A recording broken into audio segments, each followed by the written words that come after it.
பள்ளி சிறுமி மரணம். 22 மணி நேரம் நடைபெற்ற தேசிய நெடுஞ்சாலை மறியல் போராட்டம். தென்காசி மாவட்டம் புளியங்குடி பகுதியில் கண்ணா மெட்ரிகுலேஷன் என்ற தனியார் பள்ளி இயங்கி வருகிறது.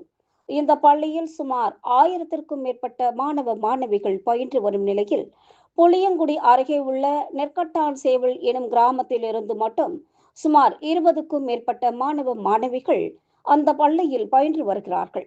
அந்த வகையில் நெற்கட்டான் சேவல் கிராமத்தில் வசிக்கும் மாரிச்சாமி வேல்மயில் தம்பதியினரின் 4 வயது மகள் சிவயாழினி அந்த பள்ளியில் யுகேஜி படித்து வருகிறார். நேற்று முன்தினம் திங்கட்கிழமை வழக்கம் போல பள்ளிக்கு வந்த சிறுமி சுமார் 3 மணி அளவில் பள்ளி கழிவறைக்கு சென்று திரும்பும் போது பள்ளி வளாகத்திற்குள் பள்ளி நிர்வாகியின் மகனை சந்திப்பதற்காக மது போதையில் வந்த அவரது நண்பர்கள் புளியங்குடி அருகே உள்ள மூள்ளிக்குளத்தைச் சேர்ந்த ராம்காந்த் மற்றும் தென்காசி அருகே உள்ள இளஞ்சியைச் சேர்ந்த செந்தில் ராஜா என்பவரும் காரில் இருந்துள்ளனர். ராம்காந்த் காரை ஓட்டி வந்திருக்கிறார். பள்ளி நிர்வாகியின் மகனை பார்க்க வந்த இருவரும் அவர் பள்ளியில் இல்லை என கூறியதும் நிதானிக்க முடியாத போதையில் இருந்த ராம்காந்த் அவசரமாக காரை திருப்ப முற்பட்ட போது ஆக்சிலேட்டரை தவறாக மிதித்து பின்னால் வந்த சிறுமி மீது கார் படு வேகமாக மோதி கார் மோதிய வேகத்தில் சிறுமி உயிரிழந்திருக்கிறார். உடனடியாக செய்வதறியாது திகைத்த போதை ஆசாமிகள் அங்கிருந்து அவசரமாக தப்பிச் சென்றதாகவும் கூறப்படுகிறது. மாணவி உயிரிழந்து கிடந்ததை பார்த்த பள்ளி ஆசிரியர்கள் மற்றும் ஊழியர்கள் பள்ளி நிர்வாகத்திற்கு சொந்தமான தனியார் மருத்துவமனைக்கு கொண்டு சென்றுள்ளனர்.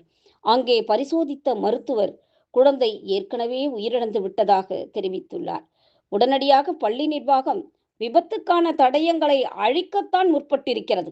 அதன்படி மாணவி விழுந்து கிடந்த இடத்தில் இருந்த இரத்த கரைகள் மற்றும் சிசிடிவி காட்சிகளை அழிக்க முற்பட்டதாகவும் பாதிக்கப்பட்டவர்கள் குற்றம் சாட்டியிருக்கிறார்கள்.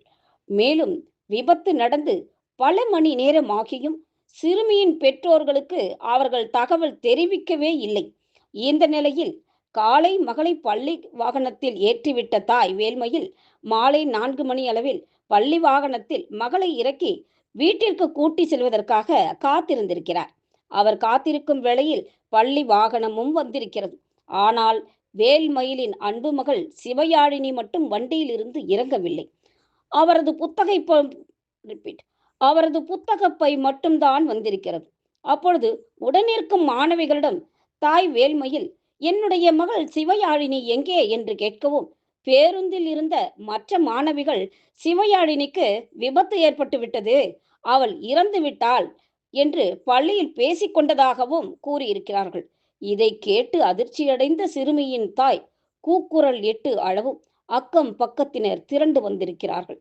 உடனடியாக அவரது தந்தைக்கும் தகவல் தெரிவிக்க உறவினர்கள் மற்றும் ஊர் மக்கள் என சுமார் 1000க்கும் மேற்பட்டோர் புளியங்குடி நோக்கி விரைந்து வந்து பள்ளியை முற்றுகையிட முயன்றனர். அப்போது அங்கே வந்த காவல்துறையினர் அவர்களை தடுத்து நிறுத்தி போராட்டத்தை விட்டு கலைத்து செல்லுமாறு கூறியிருக்கிறார்கள். ஆனால் நேரம் ஆக ஆக அக்கம் பக்கத்து கிராமத்தினர் மற்றும் உறவினர்களுக்கும் இந்த தகவல் காட்டுத்தீ போல பரவ நூற்றுக்கணக்கானோர் அப்பகுதியில் திரண்டனர். அவர்கள் அனைவரும் அங்கே இருந்த கொல்லம் திருமங்கலம் தேசிய நெடுஞ்சாலை நோக்கி சாலை மறியல் போராட்டத்தில் ஈடுபட்டார்கள். இதனால் எப்போதும் பரபரப்பாக இருக்கும் தேசிய நெடுஞ்சாலை ஸ்தம்பித்தது. பல கிலோமீட்டர் தூரம் வரை போக்குவரத்து நெரிசலும் ஏற்பட்டது. இதற்கிடையே சம்பவ இடத்திற்கு விரைந்து வந்த காவல்துறை உயர் அதிகாரிகள் பேச்சுவார்த்தையில் ஈடுபட்டனர். ஆனால் எந்தவித பேச்சுவார்த்தையும் சமரசமாகாத சூழலில் அப்பகுதிக்கு விரைந்து வந்த தென்காசி மாவட்ட காவல் கண்காணிப்பாளர் மாதவன் உறவினர்களிடம் பேச்சுவார்த்தை நடத்தினார். பேச்சுவார்த்தைக்கு பின்னர் விபத்தை ஏற்படுத்திய ராம்நாத் மற்றும் செந்தில் ராஜா ஆகியோர் மீது வழக்கு பதிவு செய்து அவர்கள் இருவரையும் கைது செய்தனர். எனினும் பள்ளி நிர்வாகியின் மகனுக்கும் இந்த சம்பவத்தில் தொடர்பு இருக்கலாம் என்று சந்தேகப்பட்ட உறவினர்கள் தொடர்ந்து சாலை மறியலை கைவிட மறுத்து திங்கட்கிழமை மாலை சுமார் 5 மணிக்கு ஆரம்பித்த போராட்டத்தை நள்ளிரவில் தேசிய நெடுஞ்சாலையில் தாய்ப்பார்களை விரித்து அங்கேயே அமர்ந்து போராட்டத்தை தொடர்ந்தார்கள். இரவு முழுவதும் தொடர்ந்து போராட்டம் நேற்று காலையிலும் தொடர்ந்தது.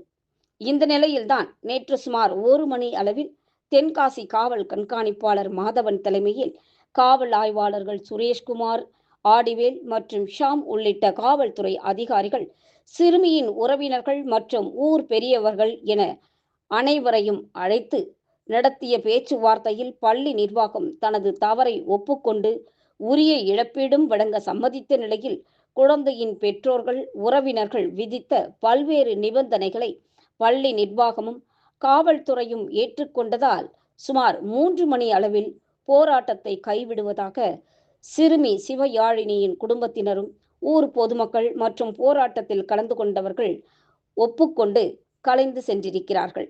சிறுமியின் மரணத்திற்கு நீதி கேட்டு ஒரு தேசிய நெடுஞ்சாலையை சுமார் 22 மணி நேரம் முடக்கி வைத்து போராட்டம் நடத்திய சம்பவம் தமிழகம் முழுவதையும் சிறுமியின் மரணத்திற்கு நீதி வேண்டும் என்ற மனநிலைக்கு தமிழக மக்களை எடுத்துச் சென்றது என்பது நிதர்சனமான உண்மையாக பார்க்கப்படுகிறது.